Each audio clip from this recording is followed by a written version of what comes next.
আসসালামু আলাইকুম। The rider status এই ডিভাইসটি ইনস্টল করতে গিয়ে অনেকে সমস্যায় পড়তেছেন। আসলে বাংলাদেশে ডিভাইসটি একেবারেই নতুন, কিন্তু বাস্তবে ডিভাইসটি ইনস্টল করা একেবারেই সহজ। আপনি চাইলে আপনার বাড়িতে বসেই মাত্র 10 মিনিটে ডিভাইসটি ইনস্টল করতে পারবেন। এই ভিডিওতে এই ডিভাইসটি কিভাবে ইনস্টল করতে হয় আপনাদের একেবারে হাতে কলমে দেখিয়ে দিব। আশা করি ভিডিওটি শেষ পর্যন্ত দেখবেন। প্রথমে দুইটা কাজ করতে হবে। পুরাতন রিফ্লেক্টরটি খুলতে হবে এবং ছোট একটি ছিদ্র করতে হবে। রিফ্লেক্টর খুললে আপনি অলরেডি দুইটা ছিদ্র দেখতে পাবেন। যেহেতু ডিভাইসে তার লাগানো আছে, তাই তারটি প্লাস্টিক প্যানেলের ভিতরে নেওয়ার জন্য নতুন ছিদ্রটি করতে হবে।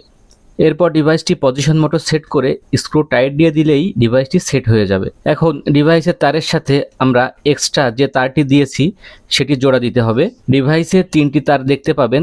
এখানে সবুজ রঙের তারটি অতিরিক্ত দেওয়া আছে, এটি কোনো কাজে আসবে না। এখন তারগুলা সুন্দর করে সিট কভারের নিচ দিয়ে উপরে নিতে হবে। তারপর ব্যাটারি থেকে লাইন এসেছে এমন জায়গায় নেগেটিভ এবং পজিটিভ কানেকশন দিলেই আপনার কাজ শেষ।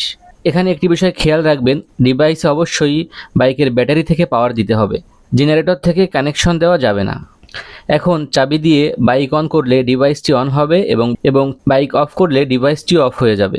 যদিও এই ডিভাইসটি ব্যাটারির ন্যূনতম কোনো ক্ষতি করে না, তবুও আপনি চাইলে একটি এক্সট্রা সুইচ লাগিয়ে নিতে পারেন ডিভাইসটি অন অফ করার জন্য।